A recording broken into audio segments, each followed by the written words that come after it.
আল্লাহ তাআলা এই দুনিয়াতে শুধু মানুষকে কষ্ট দিয়েই পরীক্ষা নেন, বিষয়টা এমন নয়। বরং আল্লাহ রাব্বুল আলামিন মানুষকে সুখ, স্বাচ্ছন্দ্য, সমৃদ্ধি, সম্পদ দিয়ে আল্লাহ পরীক্ষা নেয়। সম্মান দিয়েও যেমন পরীক্ষা নেয়, আল্লাহ তাআলা অনুরূপভাবে মানুষকে অভাব, দরিদ্রতা, অসচ্ছলতা, অসুস্থতা দিয়েও আল্লাহ তাআলা পরীক্ষা নেয়।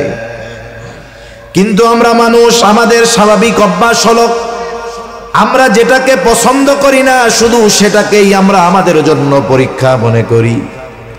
অথচ আল্লাহ তাআলা অনেক সময় আমাদেরকে আমাদের পছন্দনীয় বস্তু দিয়েও পরীক্ষা নেন।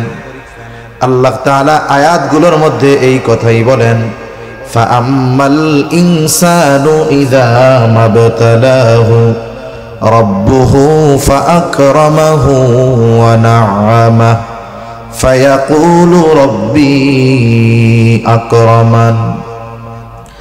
আল্লাহ রাব্বুল আলামিন বলেন, মানুষের পরীক্ষা নেওয়ার জন্য যখন তার রব তাকে সম্পদ দেয়, সম্মান দেয়, ফাআকরামাহু ওয়া না'আমাহু, তাকে সম্মানিত করে, তাকে নেয়ামত সমূহ দেয়, সম্পদ দেয়, টাকা পয়সা দেয়, ওই মানুষটা তখন বলতে থাকে, ফায়াকুলু রাব্বি আকরামান, আমার রব আমাকে সম্মানিত করেছে, আমার রব আমাকে সম্মানিত করেছে। এই কথাটা সে কেন বলে? এ কথা বলার অন্যতম কারণ হলো সে সম্মান এবং সম্পদকে আল্লাহ তাআলার ভালোবাসার মানদণ্ড হিসাবে মনে করে। সে মনে করে আল্লাহ তাআলা তাকেই দুনিয়ায় সম্মান দেয়, তাকেই দুনিয়ায় সম্পদ দেয় যাকে আল্লাহ ভালোবাসে। তাহলে সম্মান সম্পদ যে পায় সে মনে করে আমাকে ভালোবাসে কে? অথচ বলেন তো, এ দুনিয়াতে আল্লাহ তাআলা ফেরাউনকে কম সম্মান বা পাওয়ার দিয়েছিল নাকি? ফেরাউনের পাওয়ারের অভাব নাই, ফেরাউনের ক্ষমতার অভাব ছিল না, কারুনের সম্পদের অভাব ছিল না। কারুনকে আল্লাহ তাআলা এত পরিমাণ সম্পদ দিয়েছে যে কারুনের ধন ভাণ্ডারের চাবি বহন করার জন্য একদল শক্তিশালী যুবকের দরকার হইত। গোটা দুনিয়ার সব মানুষকে যদি জিজ্ঞাসা করি যারা ফেরাউনকে চিনে, কারুনকে চিনে, যদি বলি যে ফেরাউনরে তো আল্লাহ অনেক ক্ষমতা দিছিল, খুব মনে হয় ভালোবাসতো, সকলেই বলবে না, ভালোবাসতো না, মুমিন লাগবে না। আপনি যদি একজন অমুসলিমকেও বলেন তুমি তো মুসলমানদের দেখতে পারো না, ফেরাউনও মুসলমানদের দেখতে পারতো না, তাইলে তোমাদের মধ্যে আর ফেরাউনের মধ্যে এই মিলটা আছে। এক কাজ করো, তুমি তোমার সন্তানের নামটা ফেরাউন রাখো, তোমাকে মাসে মাসে 1000 টাকা ভাতা দেওয়া হবে। মুসলমানরা তো বহুদূর, ফেরাউনের প্রতি একজন কাফেরেরও এতটা ঘৃণা, যতটা ইসলাম বিদ্বেষ তার মনের মধ্যে থাকুক না কেন, সে কখনো নিজের সন্তানের নাম ফেরাউন রাখবে না। কেন? আল্লাহ তো অনেক ক্ষমতা দিছিল, রাখবে কেউ? কাউকে যদি বলা হয় কারুন রাইখো, কেউ রাখবে না। কারুনের সম্পদ ছিল ঠিক, কিন্তু কারুনকে আল্লাহ তাআলা ভালোবাসেন নাই। এজন্য সম্পদ সম্মান দিলেই যে আল্লাহ তাআলা ভালোবাসে বিষয়টা এমন নয়। কিন্তু আফসোস, আমাদের সমাজে, আমাদের দেশে, আপনাদের এলাকায়, আমাদের এলাকায়, সব জায়গায় এমন কিছু মানুষ আছে যেই মানুষেরা তারা মনে করে সম্পদ সম্মান হলো আল্লাহ তাআলার ভালোবাসার প্রমাণ। এজন্য দেখবেন অনেক টাকা পয়সাওয়ালা, অনেক সম্পদওয়ালা মানুষের সামনে গর্ব করে কয় নামাজ কালাম পড়ে না, নাফরমানি করে, ইসলাম বিদ্বেষিতা অন্তরের মধ্যে ভরা, কিন্তু টাকা পয়সা আছে আর দুনিয়াবি সম্মান আছে। কি কয়? যে আরে ভাই আল্লাহ কত ভালোবাসে আমারে, ভালো না বাসলে আল্লাহ কি এগুলা দিত? এরকম বলার লোক তো নাই, আলহামদুলিল্লাহ। আবার দেখেন আল্লাহ তাআলা যখন মানুষের সম্পদ সম্মান কেড়ে নেন, তাকে রিজিক সংকীর্ণতার মধ্যে ফালান। আল্লাহ তাআলা বলেন, ওয়া আম্মা ইযা মাবতালাহু ফাকাদারা আলাইহি রিজকাহু ফায়াকুলু রাব্বি আহানান। আল্লাহ তাআলা বলেন, মানুষের পরীক্ষা নেওয়ার জন্য যখন তার রব তাকে রিজিক সংকীর্ণতা দেয়, ফাকাদারা আলাইহি রিজকাহু, তার রিজিকের মধ্যে সংকীর্ণতা দেয়, এইবার ওই লোকটা নিজেকে রিজিক সংকীর্ণতার জন্য উপযুক্ত ব্যক্তি মনে করে না, বরং সে নিজেকে সম্মান সম্পদের উপযুক্ত মনে করে।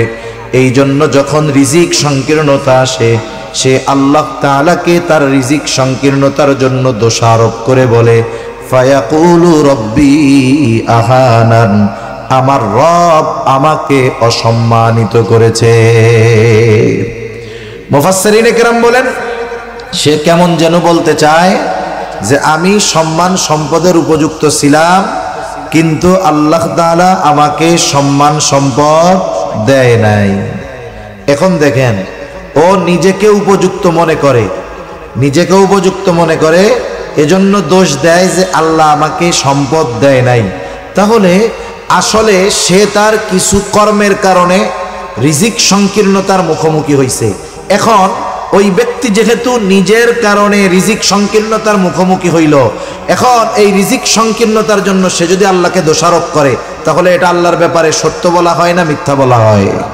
নিঃসন্দেহে তাইলে আল্লাহর অপবাদ দেওয়া হয়।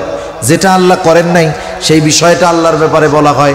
এখন আমাকে আপনাকে কেউ যদি কোনো বিষয়ে দোষারোপ করে, যেই বিষয়ের সাথে আপনার আমার কোনো সম্পৃক্ততা নাই, আমি আপনি যতই দুর্বল হই না কেন, কেউ যদি আমাকে বিনা কারণে দোষারোপ করে, প্রতিবাদ করব কি করব না? বরং তার ওই পরিণতির কারণ যদি জানা থাকে, তখন বলবো, আরে মিয়া, তোমার এই পরিণতি আমার কারণে হইছে নাকি? তোমার জন্যই তো হইছে, তুমি এইটা করছো, এই জন্য হইছে। এরকম ধরায়া দিব কি দিব না? ওই মানুষেরা যখন বলে ফায়াকুলু রব্বি আহানান, আমার রব আমাকে অসম্মানিত করেছে, আসলে আমি অসম্মানিত হওয়ার মতো উপযুক্ত ছিলাম না, আমি সম্মানের উপযুক্ত ছিলাম, কিন্তু আমার রব আমাকে অসম্মানিত করেছে। আল্লাহ তাআলা তার ব্যাপারে এই মিথ্যারোপের প্রতিবাদ করে প্রথমেই বলেন, কাল্লা, তারা যেই অপবাদ দেয় এটা কখনোই সত্য নয়। তাহলে কেন তাদের রিজিকের মধ্যে সংকীর্ণতা আসে? আল্লাহ তাআলা প্রথমে তার ব্যাপারে আনিত মিথ্যা অভিযোগকে আল্লাহ তাআলা প্রথমে অভিযোগকে আল্লাহ রাব্বুল আলামিন অস্বীকৃতি জ্ঞাপন করার পর এবার তার রিজিকের সংকীর্ণতার কারণ বর্ণনা করে 1 নম্বরে বলেন, বরং তোমাদের রিজিক সংকীর্ণতার 1 নম্বর কারণ হলো লা তুকরিমুনাল ইয়াতীম। 1 নম্বর কারণ হলো তোমরা ইয়াতিমকে সম্মান করো না। 8টাই হবে, 8টা পর্যন্ত। এত সময় আমি পারবো না, আমার বুক ব্যথা। আমি তো 7:30টায় আমারে বলছে নামাজ, আমি সেই হিসাবে আলোচনা গুছায় নিয়ে আসছি। কি হইলো আবার এটা? আমি 7:30টা পর্যন্ত করতেছি, অসুবিধা নেই।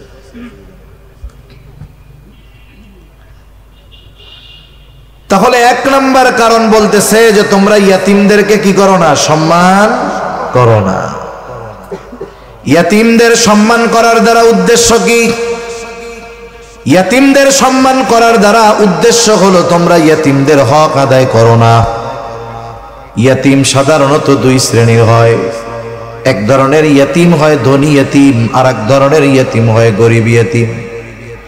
ধনী ইয়াতিম যার বাবা মারা গেছে ঠিক, কিন্তু বাবা অনেক সম্পদ তার জন্য রেখে গেছে, টাকা পয়সার তার অভাব নাই, ধন দৌলতের অভাব নাই, এই ইয়াতিম।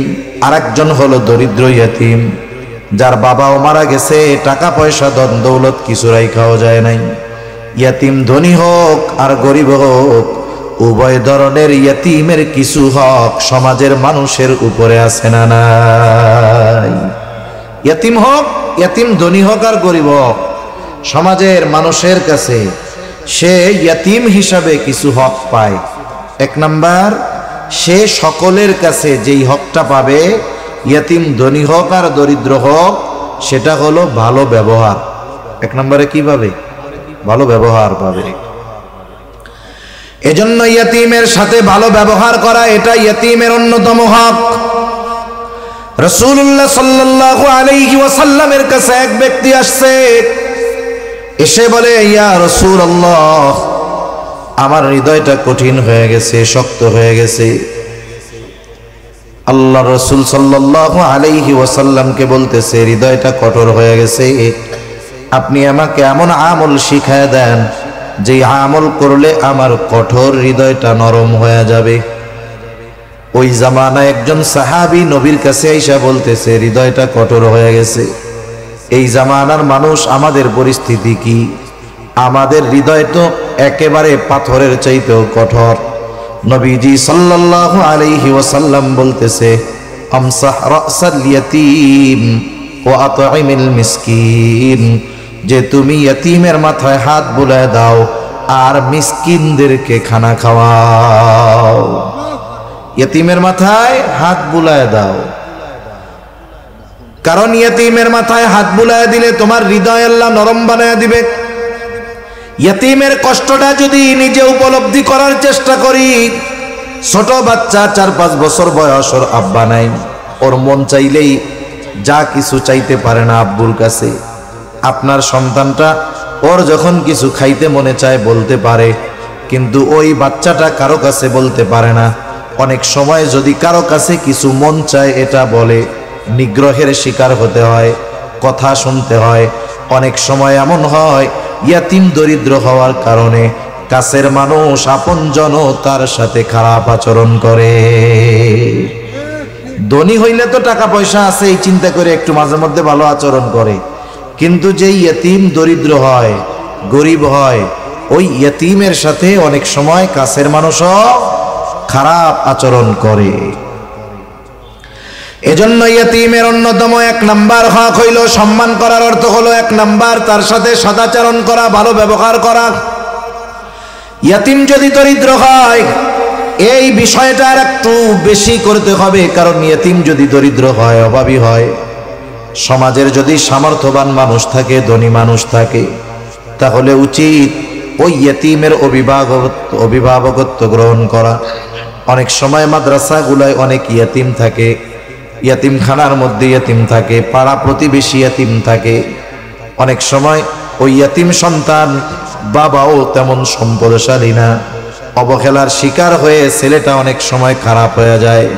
এজন্য আমাদের উচিত যাদের সামর্থ্য আছে, অ্যাবিলিটি আছে, ইয়াতিমদের অভিভাবকত্ব গ্রহণ করা।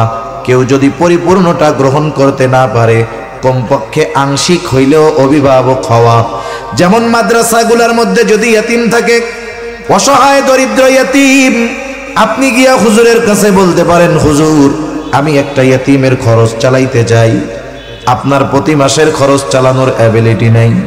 আপনি বলেন যে হুজুর আমি তার বছরে পোশাক যা লাগে সেটার খরচ দিয়া দিব, আর স্যান্ডেল যত টাকার লাগে আমি দিয়া দিব, তেল পানি সাবান যে কয় টাকার লাগে আমি দিয়া দিব।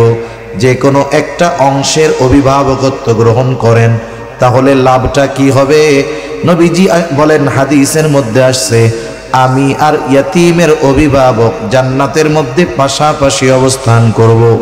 এই বলে নবীজি এই দুটো আঙ্গুল ইশারা দিয়ে দেখায়া দিলেন, এই দুইটা আঙ্গুল যেমন পাশাপাশি অবস্থানরত, নবীজি বলেন আমি আর ইয়াতিমের অভিভাবক জান্নাতের মধ্যে ওই রকম পাশাপাশি অবস্থান করব। আংশিক অভিভাবক হন, লস নাই এতে, নবীর সাথে জান্নাতে থাকা যাবে। এর চাইতে বড় নেয়ামতের আর কিছু আছে নাকি? দুনিয়ার মানুষ, দুনিয়ার একজন প্রসিদ্ধ মানুষের সাথে কিছু সময় কাটাইতে কত আগ্রহী হয়। আচ্ছা, আপনাদের এলাকার কেউরে যদি বলা হয় যে এক কাজ করেন, আপনাকে প্রধানমন্ত্রীর সাথে একবেলা একই টেবিলে একই সাথে বৈশাখ খাওয়ার ব্যবস্থা করে দেওয়া হবে, বা প্রধানমন্ত্রী আপনারা দাওয়াত দিছেন অমুক তারিখ দুপুরবেলা আমার বাসায় বা আমার কার্যালয়ে অথবা আমার বাসভবনে দুপুরে খাবারের দাওয়াত, এই যে আধা ঘন্টা সময় প্রধানমন্ত্রীর সাথে যদি থাকার সুযোগ হয়, এ সুযোগ দুনিয়ার কেউ মিস করবে না, আমি মোল্লাও মিস করব না। ঠিক কিনা বলেন? যদি 20-50 লাখ খানিক খরচও হয়, কেউ পিছ পাওয়াবে না। নিজের কাছে না থাকলে অন্যর কাছ থেকে কর্জ নিবে, ধার নিবে, চিন্তা করবে 1 লাখ খরচ করে যদি যাইতেও হয় অসুবিধা কোথায়। ওনার কাছে একটু নিজের কথাটা যদি বইলাই দিতে পারি, তাইলে 10 লাখ আসার ব্যবস্থা হয়েও যাইতে পারে। ঠিক কিনা বলেন?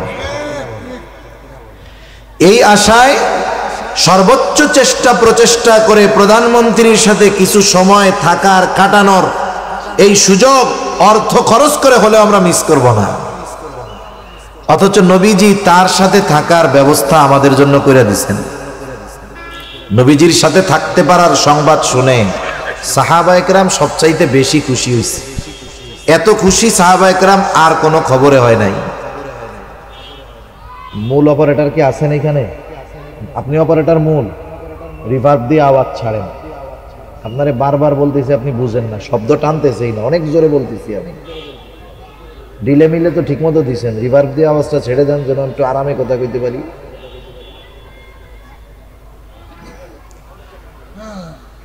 রাসূল আকরাম সাল্লাল্লাহু আলাইহি ওয়াসাল্লামের সাথে অবস্থান করার সংবাদ শুনে সাহাবায়ে কেরাম সবচেয়ে বেশি খুশি হয়েছে।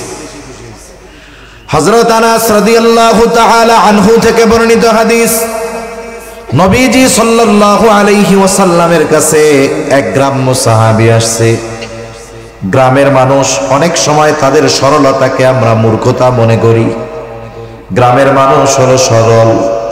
এই মানুষটা এসে নবীজির কাছে সরাসরি প্রশ্ন করতেছে, ইয়া রাসূলুল্লাহি মাতা সাআহ, হে আল্লাহর রাসূল, কিয়ামত কখন হবে?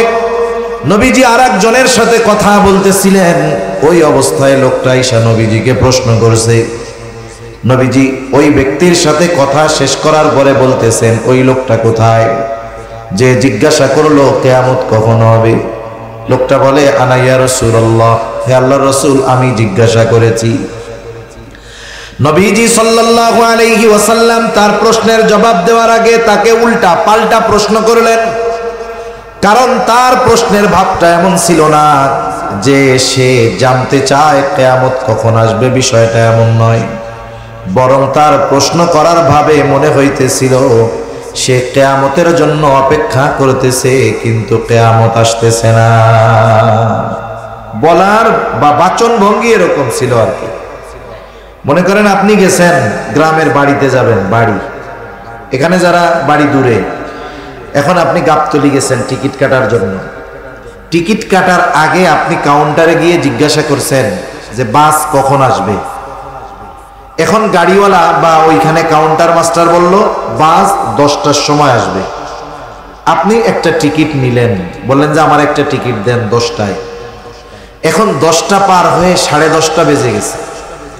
এখন আপনি গাড়ি আসতেছে না, আধা ঘন্টা লেট হয়ে গেছে, পার হয়ে গেছে। এখন আপনি গিয়ে তারে আবার জিজ্ঞাসা করলেন বাস কখন আসবে। টিকিট কাটার আগেও জিজ্ঞাসা করছেন বাস কখন আসবে, টিকিট কাটার পরেও জিজ্ঞাসা করলেন বাস কখন আসবে। বলেন তো, টিকিট কাটার আগে বাস কখন আসবে আর টিকিট কাটার পরে বাস কখন আসবে একই বাক্য, বলেন তো। কিন্তু আগের বাস কখন আসবে আর পরে বলা বাস কখন আসবে তফাৎ আছে না নাই? কি তফাৎ আছে আমি একটু বলি। প্রথমটা হলো আপনি তার কাছ থেকে শুধু খবর জানতে চাইছেন কখন আসবে, সে বলছে 10টায় আসবে। এখন আপনি টিকিট কাটছেন, খবর জানা শেষ, টিকিট কাটলেন।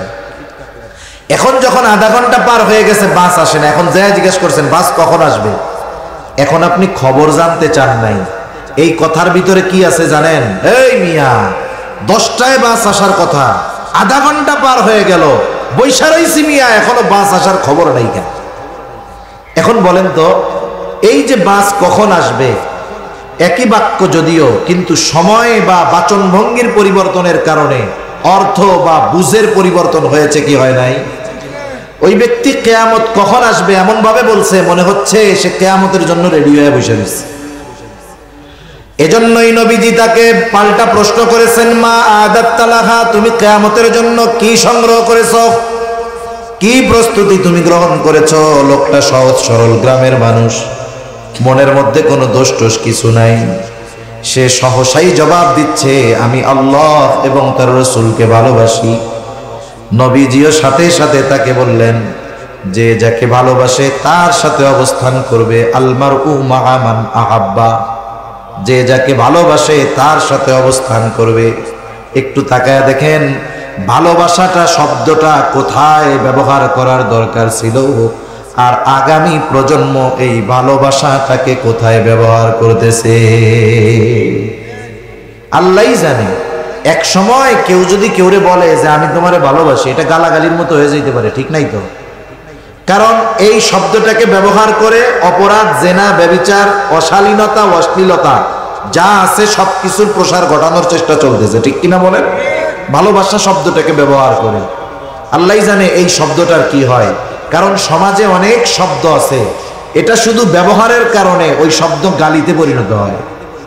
যেমন ওয়াইফের ছোট ভাইকে এক সময় শালাই বলতো, কেউ মাইন্ড করতো না। আমারও ছোটবেলায় খেয়াল আছে, এক লোকের সাথে একজন ছোট এক মানুষ হাঁটতেছে, মুরব্বী জিজ্ঞাসা করছে কে, বলে এটা হলো আমার শালা।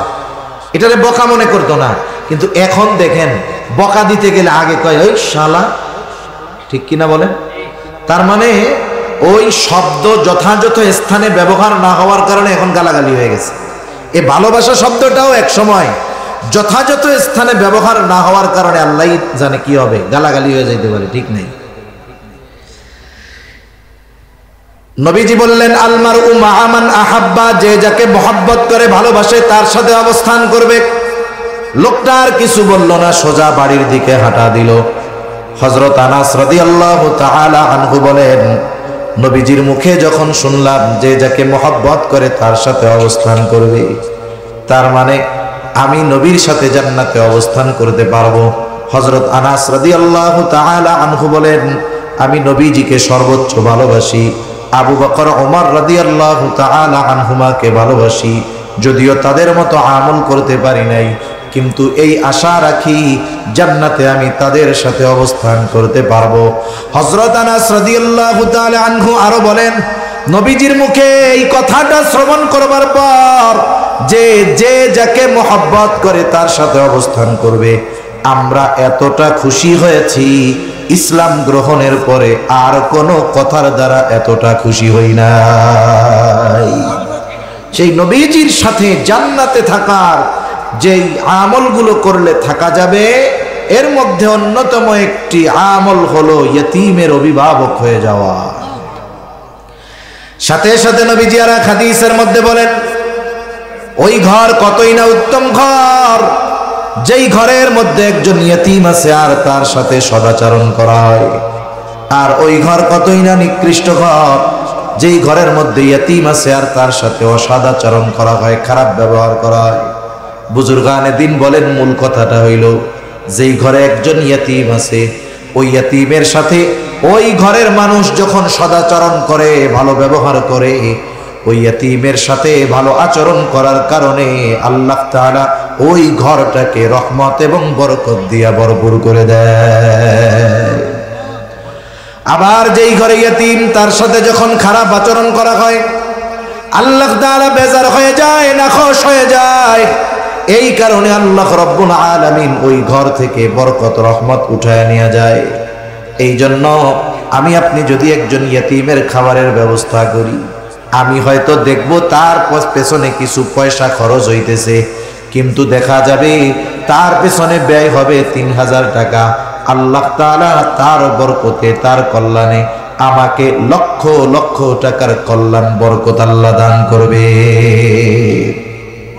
সব সময় বরকত কিন্তু দেখা যায় না, দেখা যায় না। মনে করেন একজন বেতন পায় 50,000 টাকা, তার খরচ কিচ্ছু নেই, নিজের বাড়িতে থাকে, ঘর নিজের, জায়গা নিজের। 50,000 টাকা ঢাকা শহরে যদি বাসা ভাড়া দেওয়া না লাগে, তাহলে মোটামুটি এটা দিয়ে ভালো মতো চলা যায়। এখন পরিবারের লোক 2 জন 3 জন, বাচ্চা একটা, দেখা যায় মাস শেষে 50,000 কুলায় না, আরো মানুষের কাছ থেকে ঋণ করা লাগে। আছে না নাই? আছে। কেন? আরে প্রতি মাসে ওনার বউ 10 দিন অসুস্থ, উনি 10 দিন অসুস্থ, পোলাপান 10 দিন অসুস্থ, হাসপাতালে দৌড়াইতে দৌড়াইতে টাকা পয়সা শেষ। আবার আর এক আল্লাহর বান্দা, সে টাকা পয়সা বেশি পায় না, বেতন কম পায়, কিন্তু আল্লাহ তাআলা তার ঘরে কোনো রোগ দেয় নাই। আল্লাহ তাআলা তাদেরকে স্বল্পে তুষ্টতা দান করছে, মানে যা হয় তা দিয়ে খাইয়াই আলহামদুলিল্লাহ বলে।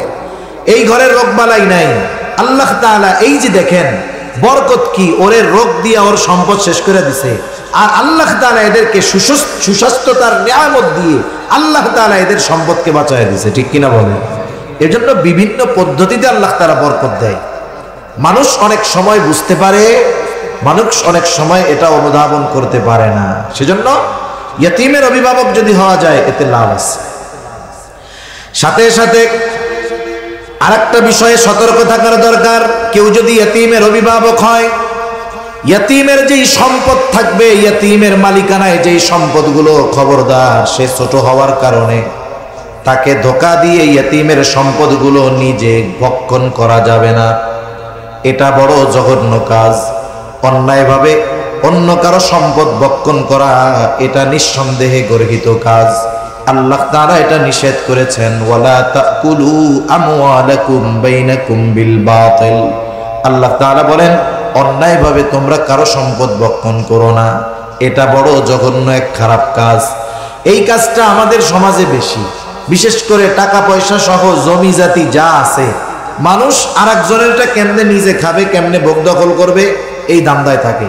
গ্রাম অঞ্চলে বেশি, শহরেও আছে। শহরে তো ভূমিদস্যুর অভাব নেই, আছে না নাই? এদেশের বড় বড় শিল্পপতি তারা এক সময় কিছুই ছিল না, মানুষের জমি দখল দিয়া বড় বড় আধুনিক স্থাপনা গড়ে উঠতেছে। দেখা যাবে ওই বিশাল স্থাপনার নিচে শত শত মানুষের লাশ আছে, ঠিক কিনা বলেন? এদেশে আছে এরকম। অথচ নবীজি বলেন, অন্যায়ভাবে কেউ যদি কারো এক বিঘত জমিন দখল করে, কিয়ামতের দিন 7 তবক জমিন তার গলার সাথে বেচায় দেওয়া হবে। এ তো এক শাস্তি গেল। কিয়ামতের দিন এই যে আরেক বান্দার হক সে দখল দিল, কিয়ামতের দিন ওই বান্দার হক তাকে আদায় করতে হবে। হয়তো তার নেকি দিয়ে হক আদায় করবে, না হয় ওই ব্যক্তির গুনাহ নিয়ে তাকে তার হক আদায় করতে হবে। এজন্য আমরা অন্যায়ভাবে কারো সম্পদ ভক্ষণ করব না, সে যে ব্যক্তি হোক। অন্যায় বলতে আমরা বুঝি সব সময় মনে হয় পাওয়ার খাটাইয়া অন্যায় করতে হয়, তা না। মিষ্টি ভাষা দিয়ে অন্যায় করা যায় কি যায় না? মিষ্টি ভাষা দিয়েও জুলুম করা যায়। একজনের কাছ থেকে একজন একটা জিনিস দখল দেয় ক্ষমতা দেখায়, আর একজন ক্ষমতা দেখায় না, মিষ্টি কথা কইয়া দখল দেয়। দুইজনের উদ্দেশ্য এক, কর্মও এক, কিন্তু পদ্ধতি ভিন্ন। এজন্য আমরা অন্য কারো সম্পদ ভক্ষণ করব না। এটা যদি ইয়তীমের হয় তাইলে কি হবে? আল্লাহ তাআলা বলেন, ইন্নাল্লাযীনা ইয়াকুলুনা আমওয়ালাল ইয়াতামা যুলমান ইন্নামা ইয়াকুলুনা ফি বুতুনিহিম নারা। আল্লাহ তাআলা বলেন, নিশ্চয়ই যারা অন্যায়ভাবে ইয়তীমের সম্পদ ভক্ষণ করে, ইন্নামা ইয়াকুলুনা ফি বুতুনিহিম নারা, সে কেমন যেন তার পেট আগুন দ্বারা ভরপুর করে। বলেন তো আগুনের অবস্থান জান্নাত নাকি জাহান্নাম? নিঃসন্দেহে জাহান্নাম।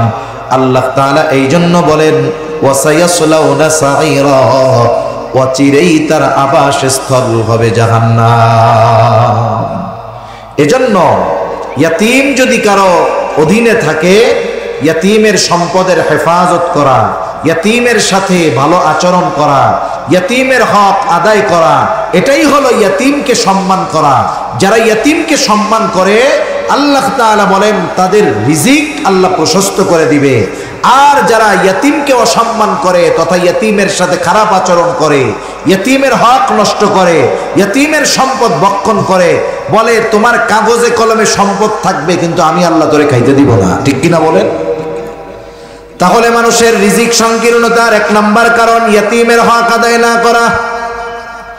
2 নম্বর কারণ আল্লাহ রাব্বুল আলামিন বলেন, আল্লাহ তাআলা বলেন, ওয়ালা তাহাদ্দুনা আলা তুআমিল মিসকিন। আল্লাহ রাব্বুল আলামিন বলেন, তারা মিসকিনদেরকে খানা প্রদানে উৎসাহ দেয় না, অপরকে উৎসাহ দেয় না, বরং নিরুৎসাহিত করে। এখানে আল্লাহ তাআলা একজনের দ্বিতীয় দোষটাকে তুলে ধরেছেন। আর দ্বিতীয় দোষ তুলে ধরলে প্রথমটা এমনিই ওর মধ্যে চলে আসে। বলেন তো 2 এর মধ্যে 1 আছে না নাই? 2 এর মধ্যে অবশ্যই 1 আছে। 2টা 1 যোগ হইয়াই 2 হইছে। এখন আল্লাহ তাআলা কেন এ কথা বললেন না যে ওরা ইয়তীমদের খানা দেয় না? এটা না বলে কি বলছেন? ওরা ইয়তীমদেরকে খানা প্রদানে উৎসাহ দেয় না, মিসকিনদেরকে খানা প্রদানে উৎসাহ দেয় না, বরং নিরুৎসাহিত করে। এখন বলেন তো, যেই ব্যক্তি নিজে মিসকিনদেরকে খানা খাওয়ায় না, ও কি আরেকজনকে বলবে যে তুমি খাওয়াও? বলবে? বলবে না। কারণ ও বলবে রে মিয়া তুমি নিজে খাওয়াও না, আর একজনের ওয়াজ করতেছো, তাই না? এজন্য আল্লাহ তাআলা তার দ্বিতীয় ত্রুটিটা উল্লেখ করে বুঝাইলেন যে ও নিজেও তো খানা দেয় না, অপরকেও খানা দানে উৎসাহ প্রদান করে না। অথচ খানা খাওয়ানো ফজিলতের কাজ। খানা খাওয়ানো কিসের কাজ? ফজিলতের কাজ। রাসূল আকরাম সাল্লাল্লাহু আলাইহি ওয়াসাল্লামের কাছে একজন আসছে, এসে জিজ্ঞাসা করতেছে আইয়ুল ইসলামে খায়র, ইসলামের মধ্যে সর্বোত্তম আমল কোনটা? নবীজি ছিলেন উম্মতের রূহানি ডাক্তার। একই প্রশ্ন একাধিক ব্যক্তি যদি করত, ব্যক্তির অবস্থার আলোকে নবীজি জবাব দিতেন। যেমন ডাক্তারের কাছে একই রোগ নিয়ে দুইজন গেছে, কিন্তু দুই রোগীর অবস্থা দুই রকম। বলেন তো, একজন ডাক্তারের কাছে একটা রোগ নিয়ে গেছে, তার ডায়াবেটিস আছে, হাই প্রেশার আছে, কিডনির অসুবিধা আছে। এই লোকের ক্ষেত্রে ওই রোগের ওষুধটা ডাক্তার দিবে একরকম। আবার একই রোগ নিয়ে আর একজন গেছে, তার অন্য কোনো রোগ নাই, তার ব্যাপারে ওষুধ দিবে আর এক রকম। ঠিক কিনা গণ? এখন যদি দুইজন কয় কেমন ডাক্তার, আমিও জ্বর নিয়ে গেলাম, তুমিও জ্বর নিয়ে গেলাম, আমারেও যা দিছে তোমারে তো তা দেয় নাই, তাহলে ডাক্তার মনে হয় ভালো না। বিষয়টা কি এমন নাকি? বরং ডাক্তার তো এক্সপার্ট, এই জন্য রোগীর অবস্থা বুঝে ওষুধ দিছে, যে জানে যে ওই সুস্থ ব্যক্তিকে জ্বরের ওষুধ যা দিয়েছি, টাইফয়েডের ওষুধ যা দিয়েছি, এই ডায়াবেটিক্সওয়ালা, হাই প্রেশারওয়ালা, কিডনির রোগীওয়ালারা যদি দেই ও মরে যেতে পারে। নবীজি উম্মতের রুহানি ডাক্তার ছিলেন। এজন্য একই প্রশ্নের ক্ষেত্রে ব্যক্তির অবস্থার আলোকে নবীজি জবাব দিতেন। এই ব্যক্তির এই প্রশ্নের জবাবে নবীজি বলতেছেন তুতাইমুত তাআম ওয়া তাকরাউস সালাম আলা মান আরাফতা ওয়া মান লাম তারিফ। নবীজি বলেন যে তুমি মানুষকে খানা খাওয়াও, আর পরিচিত অপরিচিত সবাইকে বেশি বেশি সালাম দাও। মানুষকে খানা খাওয়াও আর পরিচিত অপরিচিত সবাইকে বেশি বেশি সালাম দাও। নবীজি যখন খানা খাওয়ানোর কথা বলেছেন, কোনো ক্লাসিফিকেশন করেন নাই, স্তর বিন্যাস করেন নাই, বলেন নাই যে গরিবরে খাওয়াইবা, ধনীরে খাওয়াবা না, পরিচিতকে খাওয়াইবা, অপরিচিতকে খাওয়াইবা না। তার মানে বোঝা গেল আমি আপনি খানা যাকেই খাওয়াই না কেন, আল্লাহর সন্তুষ্টির জন্য যদি খানা খাওয়ানো হয়, বলেন তো ফজিলত আছে না? না, নিঃসন্দেহে ফজিলত আছে। আচ্ছা, নামাজ 8টায় হবে তাই না? 8টায়। আমি 8:45 পর্যন্ত করি, কি বলেন? 7:30 পর্যন্ত করতে চাইছিলাম, এরপরে আবার চিন্তা করলাম 8টায় হইলে 15 মিনিট গ্যাপ, কষ্ট হবে না তো আপনাদের? নামাজ কি মসজিদেও 8টায় হবে? আচ্ছা, আজান 8:45 হবে, আমরা এই পর্যন্ত কথা বলি। এখন খানা খাওয়ানো ফজিলতের কাজ। তাহলে বোঝা গেল একজন গরিব মানুষ, সে যদি আল্লাহর সন্তুষ্টির জন্য, আল্লাহর খুশির জন্য কোটিপতিকে খানা খাওয়ায়, ফজিলত আছে না নাই? এটা হলো আম ফজিলত। শুধুমাত্র নিয়ত থাকতে হবে খাওয়াচ্ছি কার জন্য? আল্লাহর জন্য, তাইলে ফজিলত আছে। কিন্তু যদি কেউ গরিব মিসকিন অসহায় কেউ খানা খাওয়ায়, কিন্তু উদ্দেশ্য থাকে ওরে খানা খাওয়াইলাম এই কামটা করাম, তাইলে ফজিলত পাওয়া যাবে। এটা সাহাবায়ে কেরামের একটা গুণ, তারা মানুষকে আল্লাহর জন্য খানা খাওয়াইতো। আল্লাহ রাব্বুল আলামিন বলেন তাদের ক্যারেক্টার কেমন ছিল। তারা মানুষের কাছে খানা খাওয়াইয়া বিনিময় আশা করতো না, বিনিময় আশা করতো আল্লাহ তাআলার কাছে। আল্লাহ তাআলা তাদের এই অবস্থার কথা কোরআনুল কারীমের মধ্যে বলেন, ইন্নামা নুতঈমুকুম লিওয়াজহিল্লাহ লা নুরিদু মিনকুম জাযাআও ওয়ালা শুকুরা। তারা কি বলতো? বলে ইন্নামা নুতঈমুকুম লিওয়াজহিল্লাহ, তোমাদেরকে খানা খাওয়াইছি একমাত্র আল্লাহর জন্য, লিওয়াজহিল্লাহ, আল্লাহর জন্য খানা খাওয়াইছি, তথা আল্লাহ তাআলার সন্তুষ্টির জন্য খানা খাওয়াইছি। যেহেতু আল্লাহর সন্তুষ্টির জন্য খানা খাওয়াইছি, শোনো, লা নুরিদু মিনকুম জাযাআ, আমরা এই খানা খাওয়ানোর কোনো বিনিময় তোমাদের কাছে চাই না, প্রতিদান চাই না। অনেক সময় আমরা মানুষের উপকার করি, যার উপকার করলাম অনেক সময় বিনিময় আশা করি, দিল না, কমপক্ষে আশা করি যে তার এত উপকার করলাম, একটু ধন্যবাদ তো দিবে, থ্যাংক ইউ তো দিবে, কৃতজ্ঞতা তো প্রকাশ করবে। বলি না এরকম? যারে মিয়া কিছু খাওয়াই নাই আপত্তি নাই, এই লোকটার এমন কাজটা করে দিলাম, একটু কৃতজ্ঞতাও প্রকাশ করলো না, ধন্যবাদও দিল না। তার মানে কমপক্ষে তার কাছ থেকে ধন্যবাদ পাওয়ার আশা আমার ছিল। কিন্তু সাহাবায়ে কেরাম কি বলে লা নুরিদু মিনকুম জাযাআও ওয়ালা শুকুরা, বিনিময় তো চাই না, বরং তোমাদের কাছে কৃতজ্ঞতাও চাই না। আমার খানা খাইয়া আমার কৃতজ্ঞতা করার দরকার নাই, তোমরা আল্লাহর কৃতজ্ঞতা প্রকাশ করো। কেন চাই না? কারণ খানা খাওয়াইছি যার জন্য প্রতিদান দিবেন তিনি। সেজন্য আমরা যে খানাই খাওয়াই না কেন, ধনীরে খাওয়াই আর গরিবরে খাওয়াই, প্রতিদান আশা করব কার কাছে? আল্লাহর কাছে। এবার আসেন, যারাই খাওয়াইলে ফজিলত, তাইলে আত্মীয় স্বজনকে দাওয়াত দিয়ে খাওয়াইলে ফজিলত আছে না নাই? বিবাহ অনুষ্ঠান দিচ্ছেন, এই আত্মীয় স্বজনকে দাওয়াত দিয়ে খাওয়াইলে ফজিলত আছে না নাই? খাওয়াইয়া টেবিল পাইতে টাকা নিলে ফজিলত আছে না নাই? কেন নাই? টাকা পয়সা ফজিলত নাই না? আরে আখেরাতের ফজিলত না হইলে হইল, দুনিয়ার তো কিছু ইনকাম হইল। এটা হলো ভদ্রবেশে গলা কাটার ব্যবসা। ভদ্রবেশে কি ব্যবসা? গলা কাটার ব্যবসা। চিন্তা করে দেখেন অবস্থাটা কি। এই বাজারে দাওয়াত দিলে 1000 টাকার কম একা খাইয়া দিতে পারবেন? আর আপনি যত বড় খাদক হন 1000 টাকা খাইতে পারবেন না। এমন সিস্টেম হবে 1000 টাকার খাবার আপনি খাইতে পারবেন না। তাহলে আমরাও আশা করি যে দাওয়াত দিছি, এরা তো কিছু দিব, টাকা পয়সা ধার করে হইলেও দাওয়াত দিয়ে মানুষরে খাওয়াই। আহা, এজন্যই তো এখন দাওয়াতের মধ্যে হৃদ্রতা নাই, মহব্বত নাই, ভালোবাসা নাই। আপনার কাউরে দাওয়াত দিয়ে খাওয়ানোর দরকার নাই, কোনো অসুবিধা নাই, অ্যাবিলিটি নাই, দাওয়াত দেন নাই, অসুবিধা কি?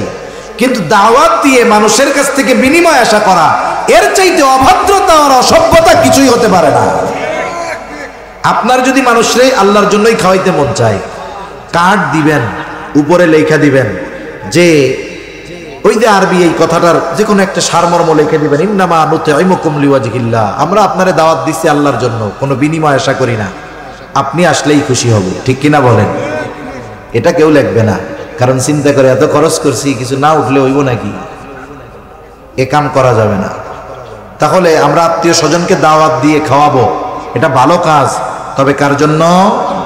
আল্লাহ তাআলার জন্য। মানুষও চালাক আছে। আগে কি করতো জানেন? আগে একটা কার্ড দিছে, এক কার্ড দিছে এক ফ্যামিলিতে, এক কার্ড এক ফ্যামিলিতে, আপনি আপনার পরিবার সহ দাওয়াত। এখন দেখা গেছে ওই পরিবারের লোকজন আসছে, তারা 5 জন দাওয়াত দিছে। এবার চিন্তা করছে আমরা যাবো, তাইলে মেয়েটাকেও বলি, মেয়েটাও আসুক, নাতিপুতাও আসুক। দেখা যাবে এক কার্ডে এক হায়েস বইরা চলে আসছে 12-13 জন, 13-14 জন এক টেবিলে খাইয়ে টাকা দিয়ে গেছে 5000। এখন হিসাব করে, হায় রে, বিল টিল দিয়া তো একজনের পিছনেই 600-700-র উপরে খরচ, খাইয়া গেল 14 জন, তাইলে এখানে তো লস হয়ে গেছে ব্যবসায়। পাবলিক চালাক। এখন কি করে জানেননি? অনেক জায়গায় কার্ড একটা দিবে, এবার এসে জিজ্ঞাসা করবে আপনাদের ফ্যামিলির লোক কয়জন? বলে 4 জন। 4 জনের 4টা কার্ড দিবে, কার্ডের মধ্যে লেখা থাকবে অনলি ফর 1 পারসন। এক কার্ড দিয়া কয়জন? আগে আইসা কমিউনিটি সেন্টারে আইসা বললেই ঢুকে যাওয়া যাইতো, কারণ অভ্যর্থনার জন্য ওই অনুষ্ঠান যার সে থাকতো। এখন চালাকি করে ওই কমিউনিটি সেন্টারের গেটে অপরিচিত একটা লোকরে দাঁড়া করায় রাখবে, যে কার্ড দিবে সে ঢুকতে পারবে। ওই অপরিচিত লোক কে এই মেহমান, কে মেহমান টেহমান, ও তো আর চিনবে না। কার্ড দিবেন, ঢুকবেন, কার্ড নাই, আপনি যেই হন ঢুকতে পারবেন না। সুন্দর সিস্টেম না? আচ্ছা, আজানের জবাব একজন দিয়ে দেন, বাহিরের মাইক দরকার হয় বন্ধ করে দেন, সমস্যা নেই। আচ্ছা আজান, হ্যাঁ হ্যাঁ, আমি কি শেষ করে দিব? বাহিরে দিচ্ছে, ঠিক আছে, এখানে 8টায় নামাজ হবে, আমি শেষ করে দিব। আচ্ছা আজান হোক, সমস্যা নেই, বন্ধ আছে, ঠিক আছে। তাহলে দেখেন, এক কার্ড দিয়ে একজনকে এখন ঢোকার অনুমতি দেওয়া হয়। এই সিস্টেমটা কেন? ওই যে আগে এক কার্ডে এক ফ্যামিলি এসে খাইয়া দেওয়া যাইত, তাতে লস হয়ে যাইত। মানুষ কত পদ্ধতি বানায়, কত চালাক হয়। সেজন্য আমরা মানুষকে দাওয়াত দিব, এটা একেবারে আল্লাহর জন্য মোহাব্বতের সাথে খাওয়াবো। এই খাওয়ানোর মধ্যে ফজিলত আছে, ঠিক কিনা বলেন? এখন যদি আপনি খাবারটা একজন অসহায় দরিদ্র মিসকিনকে খাওয়ান, বলেন তো ফজিলত আছে না নাই? এমনে খানা খাওয়ানোর এক ফজিলত, আবার অভাবী দরিদ্র দুস্থ খানা খাওয়ানোর আর এক ফজিলত। আবার যদি এই অভাবী দরিদ্র অভুক্ত লোকটা আপনার প্রতিবেশী হয়, খানা খাওয়ানো শুধু ভালো কাজ নয়, এটা ঈমান সম্পৃক্ত বিষয়। নবীজি সাল্লাল্লাহু আলাইহি ওয়াসাল্লাম বলেন, লাইসাল মুমিন আল্লাযী ইয়াশবাউ, ওই ব্যক্তি মুমিন নয় যে নিজে পেট পুরে খায় আর তার প্রতিবেশী অভুক্ত থাকে। নবীজি বলেন সে মুমিন নয়। এই যে আজকে শাবানের 4 তারিখ, আর মাত্র 25 দিন বা 26 দিন পর রোজা শুরু হয়ে যাবে।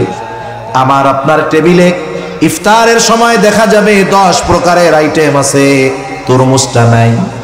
আফসোস লাগবে, আহারে তরমুজটা থাকলে কত ভালো হইতো। আপনার আমার 10 প্রকারের আইটেম থাকার পরেও একটার জন্য আফসোস করতেছি, অথচ দেখা যাবে আপনার প্রতিবেশী একেবারে পান্তা ভাতার শুকনা মরিচ নিয়ে ইফতার করার জন্য বসে আছে। এরকম সমাজে কম বেশি আছে তো। আপনি আপনার প্রতিবেশীর দিকে একটু নজর দেন, আইটেম 2টা কমায় দেন, ওই 2 আইটেম আপনি আপনার ওই মানুষদের জন্য ব্যয় করেন। অনেক মানুষ আছে এই রোজা রেখে পরিশ্রম করে কষ্ট করে রোজাও রাখে।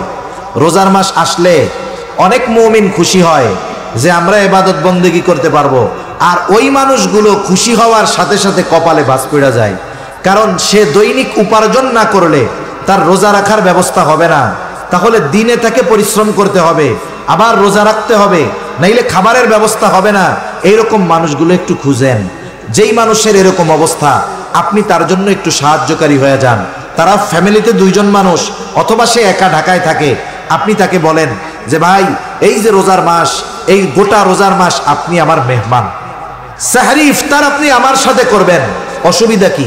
আপনি 5 আইটেম থেকে 2 আইটেম কমায় দেন, 10 আইটেম থেকে 2 আইটেম কমায় খান।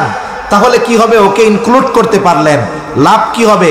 আপনার আমার আমল কি হবে জানি না, আপনার আমার রোজা হবে কি হবে না জানি না, কিন্তু ওই রোজাদারের সাহরি ইফতারের ব্যবস্থা করার কারণে ওই ব্যক্তির রোজা রেখে যেই সওয়াব পাবে, ওই পরিমাণ সওয়াব আল্লাহ তাআলা যিনি মেহমানদারির ব্যবস্থা করলেন, আল্লাহ তাআলা তাকেও দিয়ে দিবে। সুবহানাল্লাহ বলে। রোজার মাসে তো নেক কামানোর ব্যবসা, সওয়াব কামানোর ব্যবসা, ঠিক কিনা বলেন? এজন্য আমরা একটু প্রতিবেশীর দিকে খেয়াল রাখবো তো ইনশাআল্লাহ, একটু খেয়াল রাখবো ইনশাআল্লাহ। তাহলে আল্লাহ তাআলা বলেন, ওয়ালা তাহাদ্দুনা আলা তুআমিল মিসকিন। রিজিক সংকীর্ণতার দ্বিতীয় কারণ হলো তোমরা নিজেরাও অসহায়দেরকে খাওয়াও না, অপরকেও খানা দিতে উৎসাহ দাও না। আমি যদি না খাওয়াইতে পারি, আমি আরেকজনকে উৎসাহ প্রদান করব। যদি তাও না পারি, আমার আপনার কাছে কেউ যদি কখনো কিছু চায়, দিতে না পারলেও খারাপ আচরণ করে ফিরিয়ে দিব না, বরং তাকে ভালো আচরণের মাধ্যমে ফিরাইয়া দিব। অনেক সময় তারাও তো মানুষ, অনেক সময় দেওয়ার পরেও তারা নাখোশ হয়। একজনের কাছে বারবার চাইতেছে, এখন সে করলো কি, 50 টাকা 100 টাকা দিয়ে দিল, দিয়ে বলে ধর ফকিন্নি, তো গোজালা আর বাঁচি না, ধর যা। আরেকজন সে দিতে পারে নাই, সে সুন্দর ভাষায় বলতেছে, ভাই আমার কাছে তো এখন নাই, কেমনে দিব, দিতে তো মন চায়, আমি দোয়া করি আল্লাহ তোমার কষ্ট দূর করে দিক, তুমি আবার আইসো, দেখা হইলে ইনশাল্লাহ তোমারে আমি দিব। এখন বলেন তো, একজন 100 টাকা দিয়ে খারাপ ব্যবহার করলো, আর একজন না দিয়ে ভালো ব্যবহার করলো, ওই ব্যক্তি কার প্রতি খুশি হবে? নিঃসন্দেহে ভালো ব্যবহারকারীর উপরে খুশি হবে। এজন্য নবীজি বলেন, উত্তম কথাও সাদকা। আপনি তাকে না দিয়ে ভালো ব্যবহার করে কবুল সাদকার মালিক হয়ে গেলেন, সওয়াব পেয়ে গেলেন। আর একজন দিয়ে খারাপ আচরণ করে সওয়াবের মালিক হতে পারলো না। 3 নম্বর কারণ আল্লাহ তাআলা বলেন, ওয়াতাকুলুনা তুরাসা আকলাল লাম্মা। ওয়ারিসি সম্পদ সব তোমরা একা ভক্ষণ করে ফেলো। বাবা মারা গেছে, অঢেল সম্পদ রেখে গেছে, অনেক ভাই এমন আছে বোনদেরকে সম্পদ বঞ্চিত করে, আছে না নাই? আরে একেবারে মেইন রোডের সাথে মধু সিটির মধ্যে জমি আছে, এই জায়গা ভ্যালুয়েবল প্লেস, আবার একেবারে বাগানের মধ্যে ওই যে জায়গায় লোকজন যায়ও না, ওই জায়গায়ও জমি আছে। এবার ভাইরা চিন্তা করে, এখান থেকে যদি বোনদেরকে দিয়া দেই তাহলে তো জমি কমে যাবে, সিস্টেমে বোনদেরকে এই দামি সম্পদ বঞ্চিত করে আর এক জায়গা থেকে দেয়, আছে না নাই? আবার কত জায়গা আছে দেয়ও না, বছরের পর বছর খাইতে থাকে, বোনরাও কিছু বলে না। মানুষের জীবন তো একরকম যায় না, এটাও ইসের মতো, স্রোতের মতো, এক সময় সচ্ছলতা থাকে, এক সময় অভাব দরিদ্রতা আসে, স্বাভাবিক বিষয়। এখন বোনরা অভাবে পড়ছে, এতকাল বাইরে কিছু বলে নাই, এবার এসে বলতেছে ভাই এই জমি তো আমারও হক আছে, তোমারও হক আছে, এতকাল তুমি একা খাইছো, কোনো অসুবিধা নাই, আগেরটা মাপ। এখন থেকে যদি খাইতে চাও, যদি রাখতে চাও, ন্যায্য দাম দিয়ে রাখো, অথবা তোমার আমার যেই হক আমাকে বুঝাইয়া দাও। 10 বছর 15 বছর পরে এসে বোন যখন তার হক ভাইয়ের কাছে চায়, অনেক হাজী সাহেব, অনেক আবেদ ভাই মুখটা একেবারে শুকায়া পেঁচার মতো হয়ে যায়, ঠিক কিনা বলে? তখন কি কয়? সম্পদ তো নিবি না, সম্পর্কটা শেষ করে যাবি, এরকম বলে না? অথচ হক ছিল তার। এই যে এই লোকগুলো চিন্তা করে কি সব একা খাবে। আল্লাহ তাআলা বলেন, হয়তো তোমার সম্পদ কাগজে কলমে বাড়বে, কিন্তু আমি আল্লাহ তোমাকে এগুলো ভক্ষণ করতে দিব না। সেজন্য আমার আপনার উপরে যদি কারো হক থাকে, এই হক মুক্ত হয়ে দুনিয়া থেকে যেতে হবে। কারণ হাদিসের মধ্যে আসছে আল্লাহ তাআলার হক বড় কিন্তু জটিল না। কারণ আল্লাহ তাআলার ঘোষণা আছে, নবীজি যখন মেরাজে গেছে ওইখানেই আল্লাহ তাআলা এই উম্মতের জন্য সুসংবাদ দিয়ে দিয়েছে, যদি এই উম্মত ইমানদার হয়, শিরিক থেকে বেঁচে থাকে, তার দ্বারা যত পাপ সংগঠিত হোক না কেন, শিরিক যদি না করে, আল্লাহ তাআলা যদি চান তার সব গুনাহগুলো আল্লাহ তাআলা মাফ করে দিবে। আল্লাহর হক বড়, তবে জটিল না, আল্লাহ মাফ করে দিতে পারে। একজন সারা জীবন নামাজ পড়ে নাই, শিরিক করছে, শিরিক করে নাই, আল্লাহর কাছে মাফ চাইছে, আল্লাহ মাফ করে দিতে পারে। এগুলো আল্লাহর হক। কিন্তু বান্দার হক ছোট, কিন্তু এটা জটিল। বান্দার হক ছোট, কিন্তু এটা জটিল।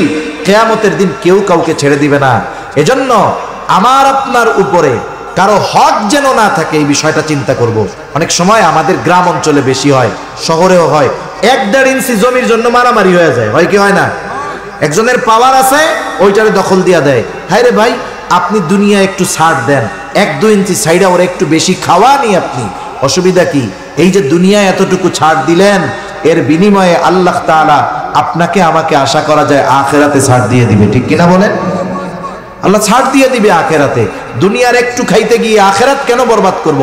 এজন্য আমরা এই ব্যাপারে সচেষ্ট হব যে আমি মারা যাওয়ার আগে আমার উপরে যেন কোনো বান্দার হক না থাকে। বান্দার হক শুধু টাকা পয়সা সম্পদ এটা নয়। একজন মুরব্বীর সাথে যদি আমি আপনি খারাপ আচরণ করি, মুরব্বীর হক ছিল আমার কাছ থেকে ভালো আচরণ পাওয়া। কেউ যদি ওই মুরব্বীর সাথে খারাপ আচরণ করে, সে ওই মুরব্বীর হকও নষ্ট করে।